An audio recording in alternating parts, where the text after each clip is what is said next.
What's going on, guys, and welcome back to my channel where I build gaming PCs and I try to flip them over on Marketplace so eventually I can own my own little shop and quit my 9-to-5. Today we are looking at the computer behind me, which is featuring a 4060 and a 7600X, which was an awesome combo and absolutely crushed 1080p gaming.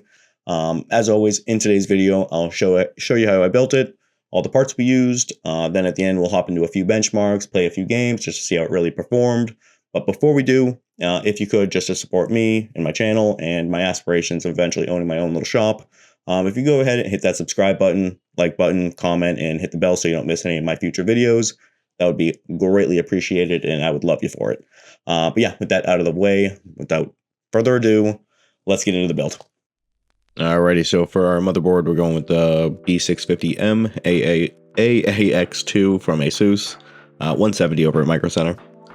Solid board for the price point, and it's got that AM5 platform, so upgradable in the future. We're going with the 7600X for the CPU, 189 over at Micro Center. Again, very solid CPU, probably the best you're gonna get right now for this price point.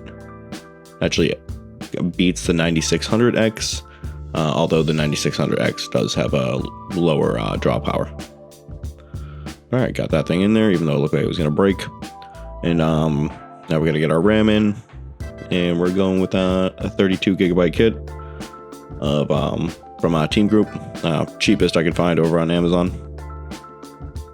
And another thing that I feel like I'm going to break every single time I put it in. Alright, get our SSD in there. And that clip was very quick, but we do need to get a standoff installed on there to get that screwed in. And as always, we're going with the MP44L from Team Group, 60 bucks over on Amazon. And now we can get that screwed in.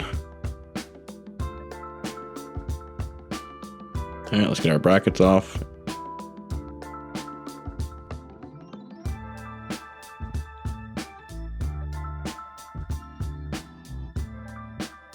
I still have not used any CPU cooler that needs those brackets. Eventually though, and I did just get that other standoff installed on there. Alright, so these are all of our hardware for our cooler, so just get all of that on there. Get that screwed down, just don't over tighten. Perfect. Alright, let's take a look at the case. And the video quality of this clip is atrocious. I did not turn my light on. But yeah, this is a very nice case from Okinos. It's the Cypress 3. And let me know down in the comments if I'm saying that right. But 4 pre-installed ARGB fans. Very nice. Very cute case. Alright, let's get our motherboard in there. As always, make sure you get the IO shield in there. And I did have to get 2 more standoffs installed on here to fit the board. But once you do that, just plop this little lady down there. And then we have 8 screws in total that we have to get in. Make sure you get all of your screws in.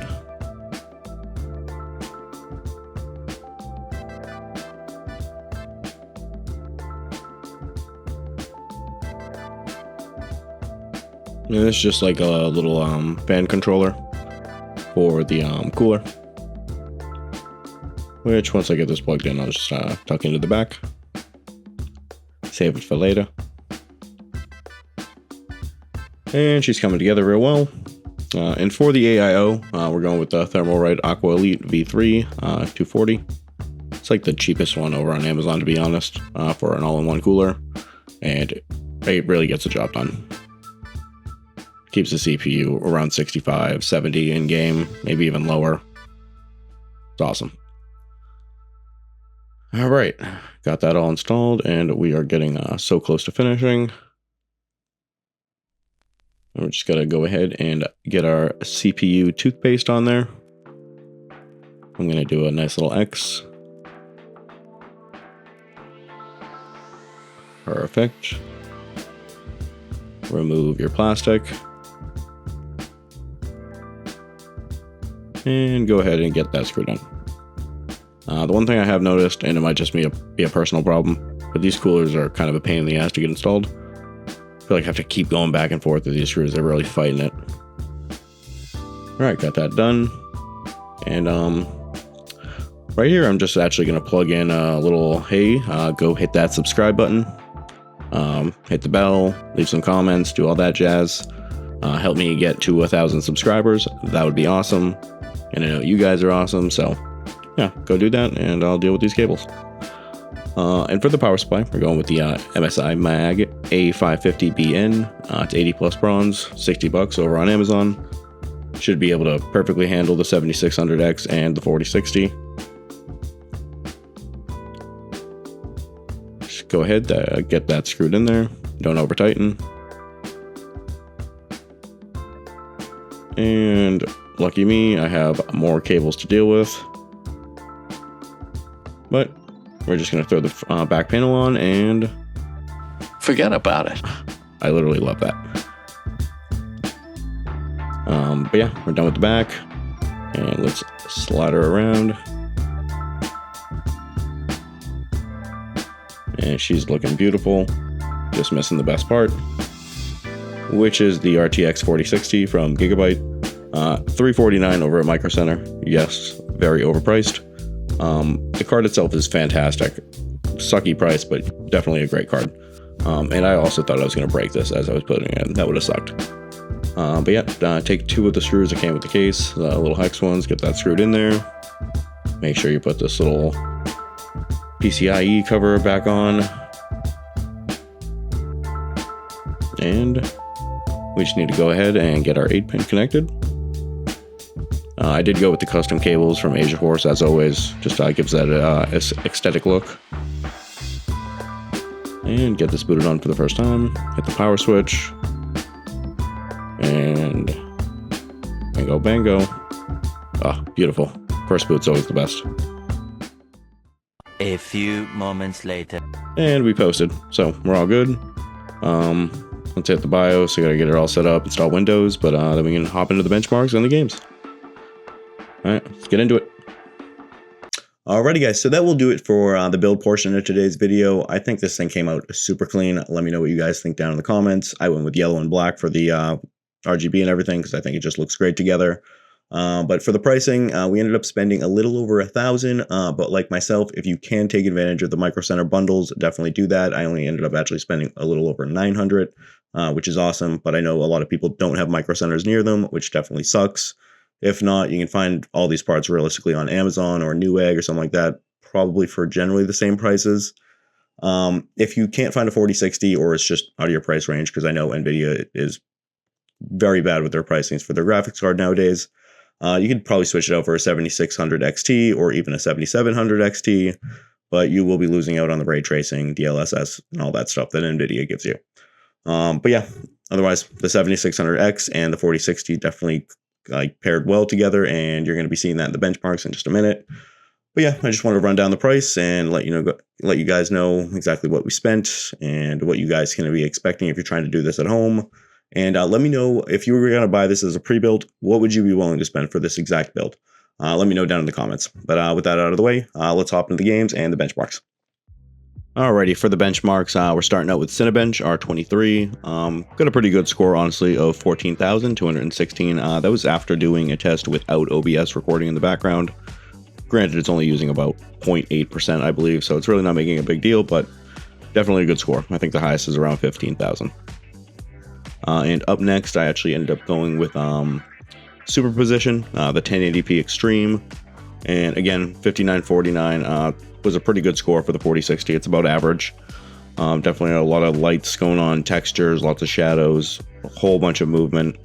So again, the 4060 graphic-wise is definitely a good card, but a little overpriced.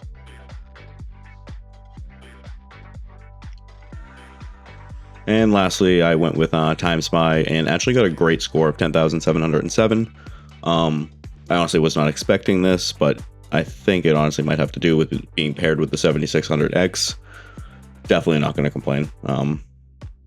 Like right now we're hitting about 60 frames per second and temps were staying below 58. using 100%. So honestly, pretty good. All right, let's hop into the games and check those out. Alrighty, so starting with Fortnite, we ended up actually getting like 300 plus frames per second in pro settings high, and look at this headshot. Ah, beautiful. Absolutely beautiful. And we were actually getting over 130 frames per second in Black Ops 6 multiplayer. Settings are set to high, and DLSS is on balanced. Everything looked really smooth. Gameplay was great. Definitely very zippy, and 4060 is definitely performing well here. And lastly, for our competitive games, I went with Marvel Rivals, high settings on, and DLSS is set to quality.